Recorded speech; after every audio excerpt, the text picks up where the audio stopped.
Hola, soy Diego Giacomini. Suscríbete a mi canal para no perderte ninguno de mis videos. Activa la campanita en todas las notificaciones, así te llega una alerta y no te perdés ninguno de los nuevos videos que se suben al canal. Buenas tardes, señores. En este video voy a tratar de poner en contexto las ideas del liberalismo siglo XXI, el liberalismo moderno, sobre todo que se ha desarrollado en las últimas 4 décadas, que ha enmendado los grandes errores del liberalismo clásico y del minarquismo del siglo XVIII y siglo XIX.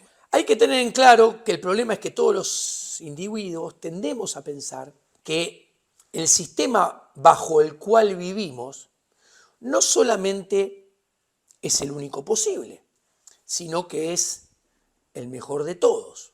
Por ejemplo, tendemos a pensar que la provisión del dinero bajo sistema dinero fiat con monopolio estatal y encaje fraccionario y prestamista de última instancia tiende a ser el único sistema de organización monetaria posible. Y además nos enseñan que es el mejor de todos. Claramente no es ni el único posible ni es el mejor de todos. El mojón inicial de este sistema vio la luz en 1848 y es la propuesta número 5 del Manifiesto Comunista de Marx y Engels de 1848, donde ellos entendían que este tipo de banco central, lo pueden buscar en internet, era el mejor sistema de organización monetaria y bancaria para avanzar sobre la propiedad privada. Porque de hecho los primeros 6 puntos del Manifiesto Comunista de 1848, su objetivo es avanzar contra la propiedad privada. Al mismo tiempo pensamos que la organización política de gobierno y que termina siendo una organización social bajo el Estado-Nación, más el constitucionalismo, más la democracia representativa con voto secreto, es también la mejor organización y única posible en el mundo actual. Y la verdad es que ninguno de estos dos sistemas, ni el monetario ni el político, no solamente son los únicos posibles, sino que están años luz de ser los mejores.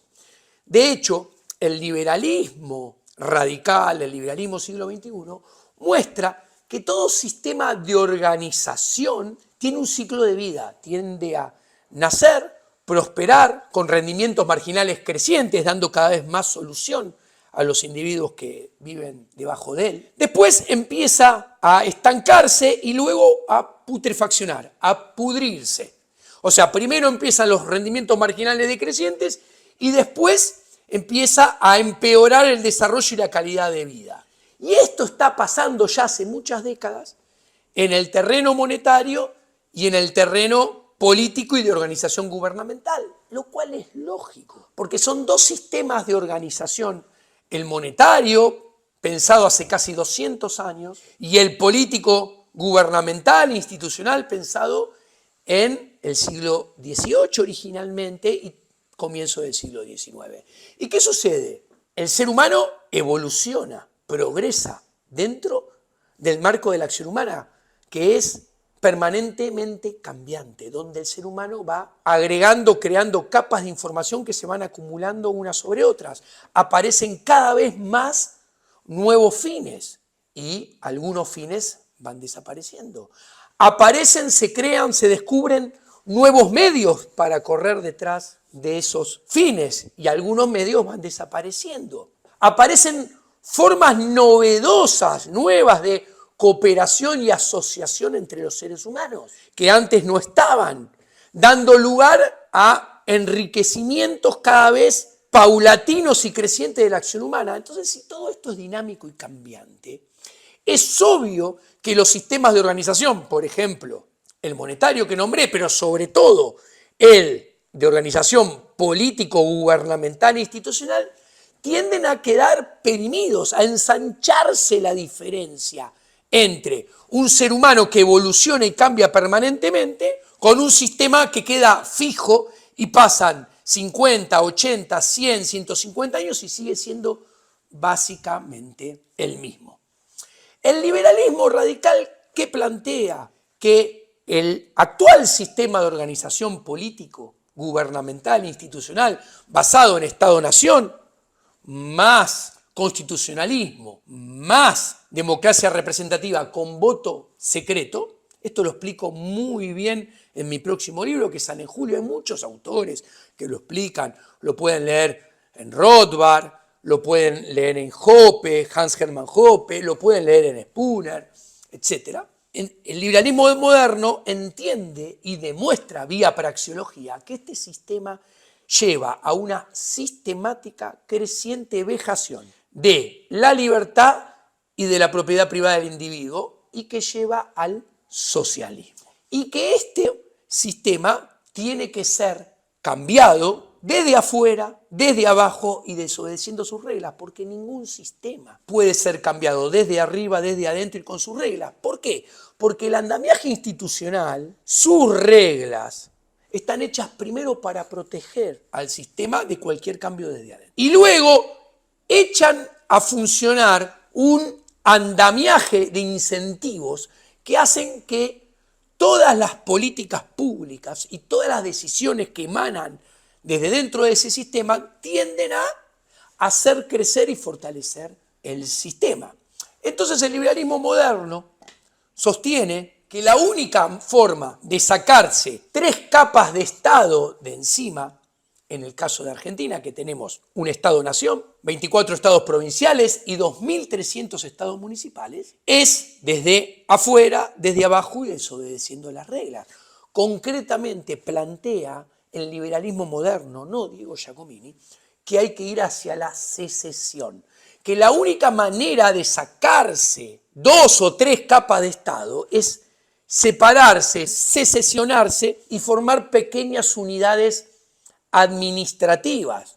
La gente se pone muy nerviosa cuando escucha esto. Claro, ¿por qué? Porque estamos adoctrinados en la religión de Argentina. Nos enseñan que lo primero y antes que nada es Argentina, lo cual es paradójico. Primero, porque Argentina nació con una secesión. En 1853, la provincia de Buenos Aires se separa de la Confederación y fue otro país entre 1853 y 1860. De hecho, la primera enmienda de la Constitución es de 1860 porque es para cuando la provincia de Buenos Aires vuelve. Ahora, les quiero mostrar que es necesario actuar desde afuera, desde abajo, desobedeciendo las reglas para tener chances de vivir en más libertad, con más respeto de la propiedad privada.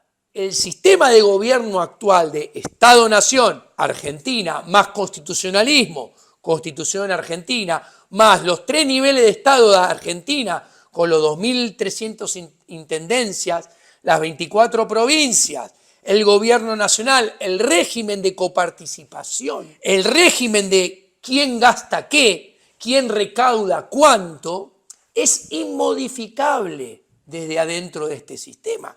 La deuda no nos la podemos sacar desde adentro del sistema. Tenemos 8 defaults en nuestros hombros y sigue siendo siempre la misma historia.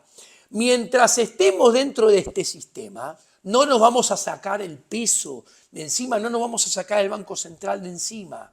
Peor aún, cuando nos lo hemos sacado, hemos puesto una caja de conversión a final del siglo XIX, que fue exitosa durante un tiempo y nos la llevamos puesta. Hemos puesto una convertibilidad a final del siglo XX y nos la hemos llevado puesta. ¿Qué queda ahora? ¿Poner una dolarización? Nos la vamos a llevar puesta también, porque el problema es el sistema de organización. Y ahora, siempre hemos sido una economía muy cerrada y desde la vuelta de la democracia, con Alfonsín a la cabeza, donde insistimos con el Mercosur, seguimos siendo uno de los países más cerrados del mundo. Entonces, les voy a mostrar que la secesión, como dice el liberalismo moderno, es el único camino para, desobedeciendo las reglas de este sistema,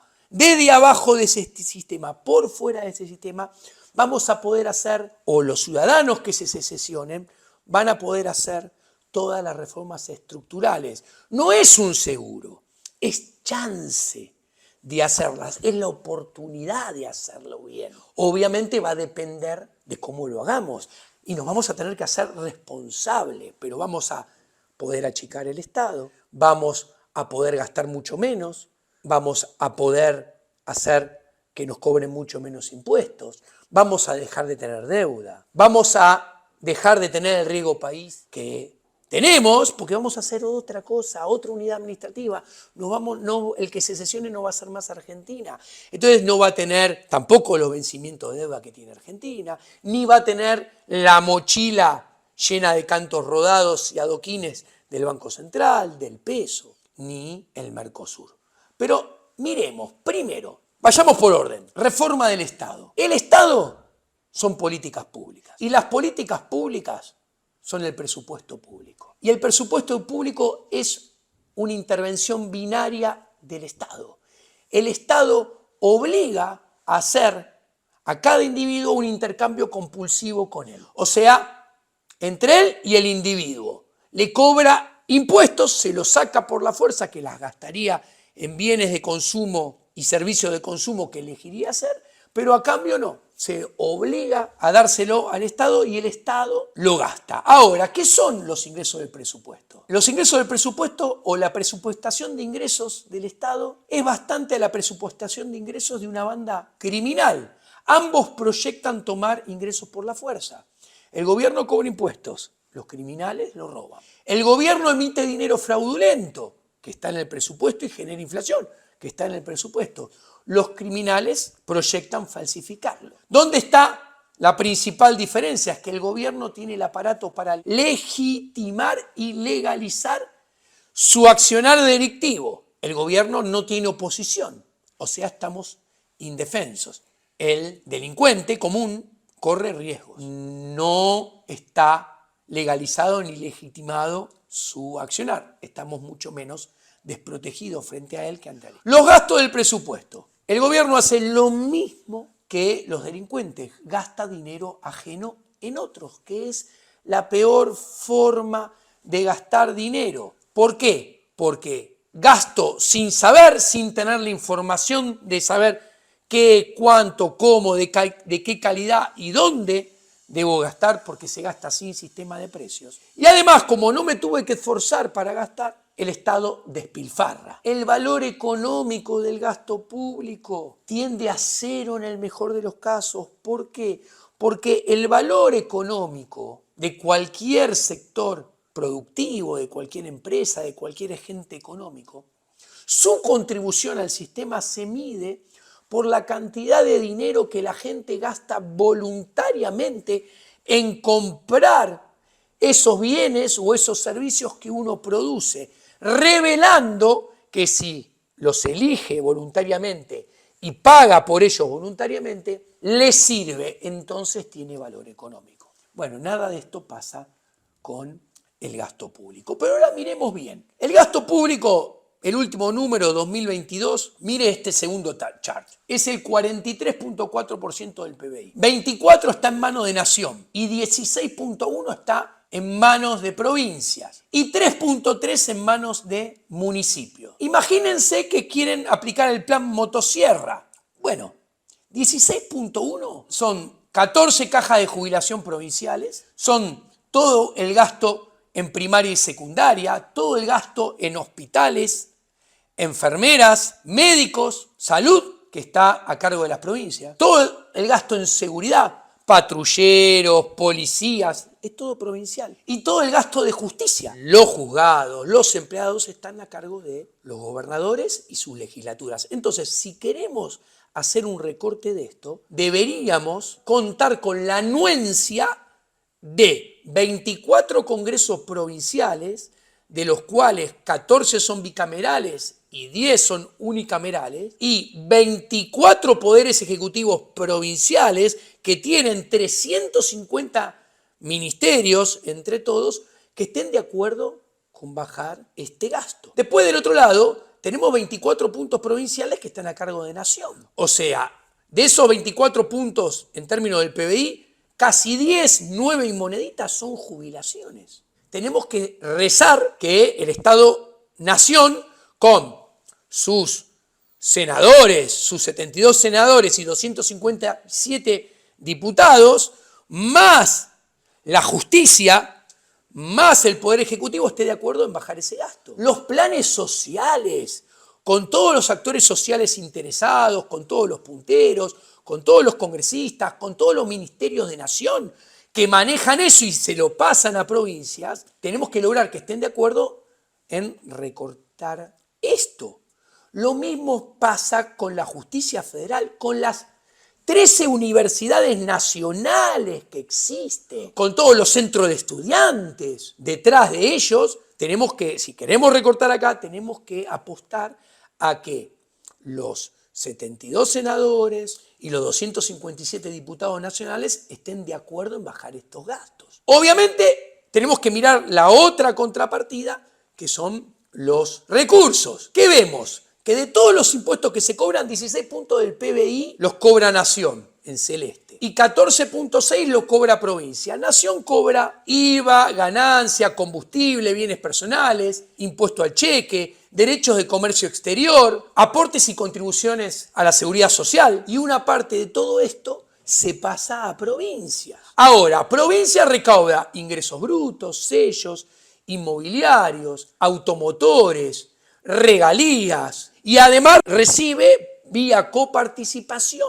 recursos que cobra Nación, pero que una parte se las pasa, como expliqué en otro video. En definitiva, para modificar cómo se gasta y cómo se recauda, que no es otra cosa que modificar el tamaño del Estado, hay que modificar el andamiaje institucional a través del cual se recauda y se gasta. Y para eso hay que cambiar la ley de coparticipación, que en un video demuestro que el plan motosierra es inviable porque esto no se puede cambiar desde adentro, porque esto es una ley especial que necesita mayoría absoluta, no de los presentes, sino de todos. ¿Y cuál es el problema? Que hay 19 provincias que ganan y 5 que pierden. Entonces hay 19 provincias que no tienen ningún incentivo a cambiar. Claramente esto no se puede cambiar desde adentro con la regla del sistema, ¿ok?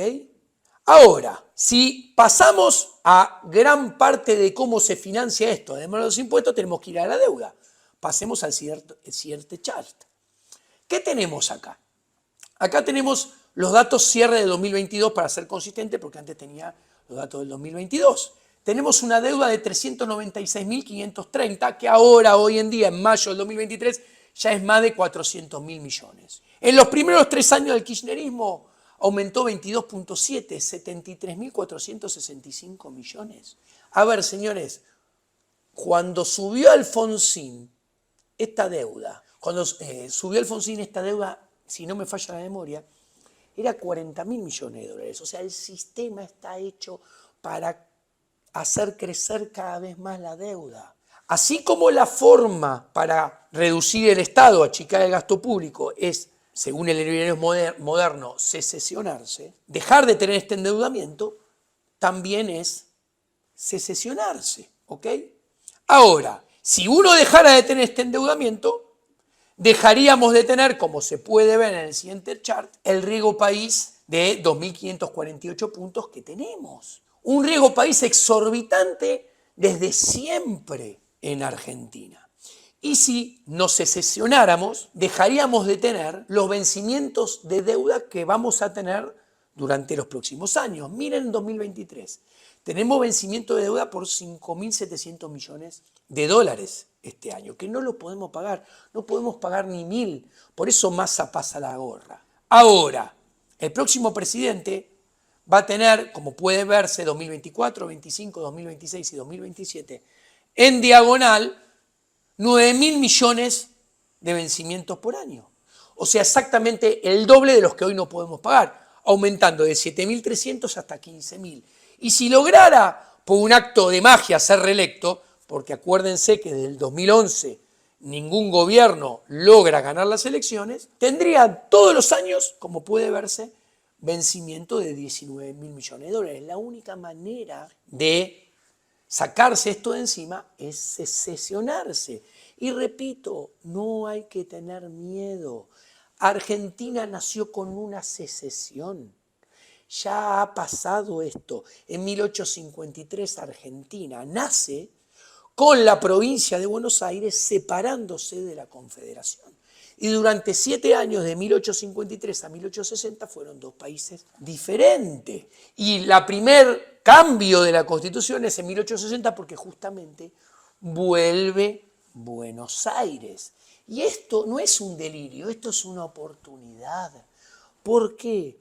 Porque Argentina no tiene fuerzas armadas, no tiene poder militar para ir a coaccionar, castigar violentamente, pisarle la cabeza a quien quiera separarse para tener la oportunidad, la chance de no solamente dejar de tener estos 3 niveles de Estado agobiantes arriba, no solamente dejar de tener sobre su cabeza este endeudamiento, sino pasar a tener las chances de volver a tener moneda y dejar de tener inflación crónica, porque hay que entender, Argentina es un caso único en el terreno monetario.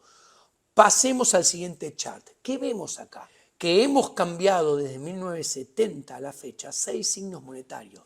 Peso moneda nacional, peso ley, peso argentino, austral, peso convertible, peso nacional al popular, que es el de Duhalde para acá. Se le sacaron 13 ceros. ¿Qué vemos en el gráfico grande de esta misma placa? Vemos cada línea que va subiendo así y cada vez sube más. Son la inflación acumulada que genera cada década el Banco Central. ¿Ok? ¿Qué podemos ver? En gris oscuro, primer década del viejo Banco Central. En gris más clarito, segunda década del segundo Banco Central. O sea, en la primera década del viejo Banco Central generó 59% de inflación.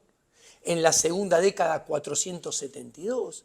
En la tercera década 1334. Y en la cuarta década 1809. Ok, ¿qué vemos? Que sin inflación fueron solamente los 10 años de convertibilidad. O sea, cuando no hubo Banco Central, cuando no hubo peso, cuando no hubo política monetaria. La política monetaria se volvió endógena, solamente se podía emitir un peso contra un dólar de reserva. ¿Qué vemos?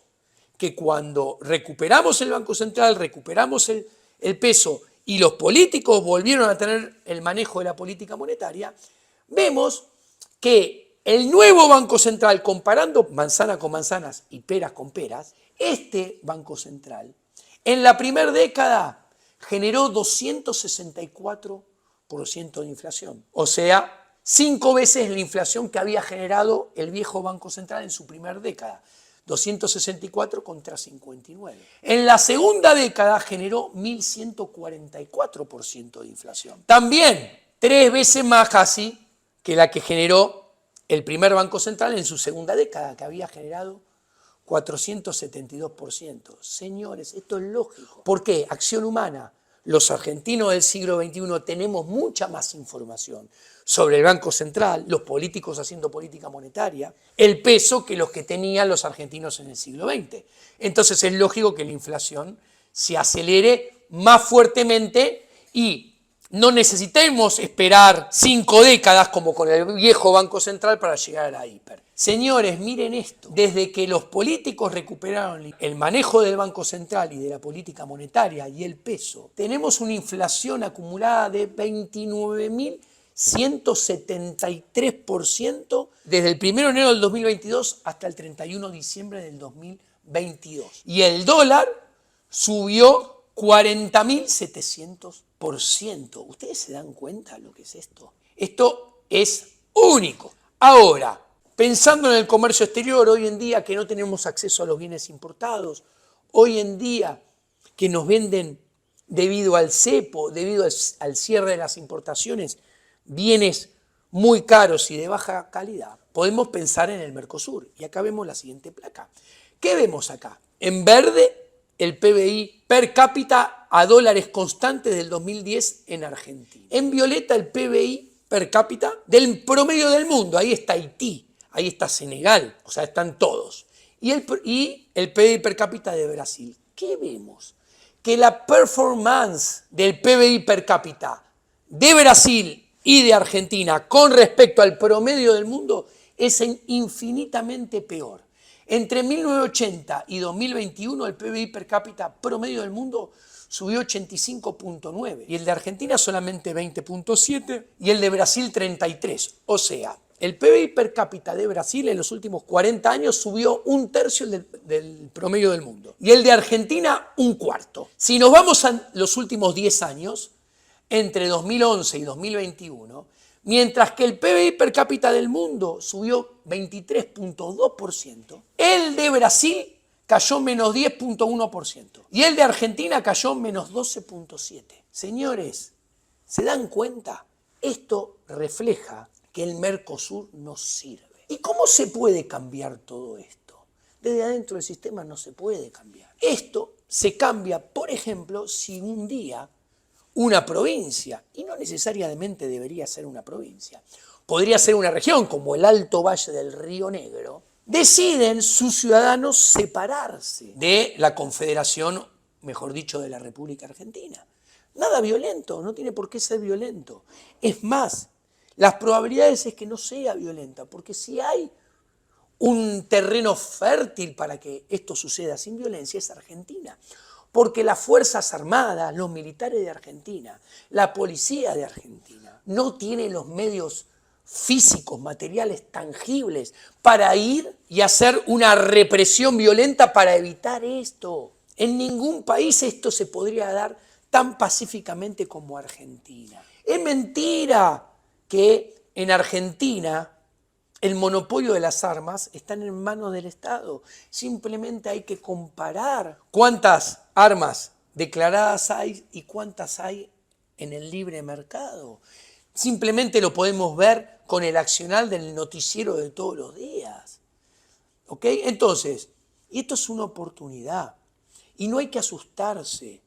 ¿Por qué? Porque tenemos un sistema de organización político-institucional pensado y creado hace 300 años, que no tiene nada que ver con la acción humana actual, ni con el devenir de los acontecimientos de los seres humanos actuales y cómo nos asociamos, nos cooperamos entre sí. Entonces, hay que cambiarlo por un nuevo sistema. Y este nuevo sistema, el liberalismo moderno, repito, no Giacomini, dice que el mojón inicial es la secesión, que te permite de un plumazo, como mínimo, sacarte 2 niveles de Estado de encima y que el gasto público no sea 43%, no tenga un dígito solo. Lo mismo la presión tributaria, te sacás el riesgo país de encima, te sacás el endeudamiento de encima. El mundo va a dejar de sospechar de esa región que se secesiona porque no es más Argentina. Y puede pensar, si hacen las cosas bien, a creer en esa región. Te da la oportunidad de hacer no solo la reforma del Estado y bajar el gasto público y la presión tributaria con un solo nivel de Estado a un solo dígito, sino que te permite sacarte de encima el cáncer del Banco Central, el cáncer del peso y armar un nuevo sistema monetario que podría ser un patrón oro, que no tendría todos los problemas que tiene Argentina, por ejemplo, hoy, y hacen imposible que se pudiera implementar una reforma como la que planteaba Ocampo, que parece que está pensada fuera de la realidad argentina. Si haces las cosas bien, te brinda la chance de poder tener un sistema monetario y bancario totalmente nuevo que empiece del mojón kilómetro cero. Yo plantearía un sistema monetario basado en el oro, con encaje del 100%, ok, y instituciones privadas. Ahora, podría ser otro, pero inexorablemente con el que sea, para que vengan a invertir de afuera, para que no haya 3 dimensiones de Estado alocadas, para que podamos volver a tener moneda, así como para tener libre comercio y hacer tratados bilaterales con 10, 20, 30, 50, 100, 150 países. Hay que sacarse el Mercosur de encima, así como te sacas el Banco Central, así como te sacas el endeudamiento, así como te sacás 2.300 legislaturas y 2.300 intendencias municipales, así como te sacás de encima 24 congresos provinciales y 24 poderes ejecutivos provinciales con 350 ministerios. Te sacás de encima un Estado ciclópeo de nación, recauda el 16% del PBI, pero no presta ni seguridad, ni salud, ni educación, ni justicia, que todas están en manos de las provincias. Entonces, con una secesión, el Estado pequeño es posible. Con secesión, dejar de tener deuda es posible. Con secesión, tener costo de capital pequeño es posible. Volver a tener dinero, dejar de tener inflación es posible. Tener bienes de calidad a precio razonable, con libre comercio, exportando lo que uno sabe producir libremente, sin impedimentos como las retenciones. Con secesión te sacás las retenciones de encima. Es posible.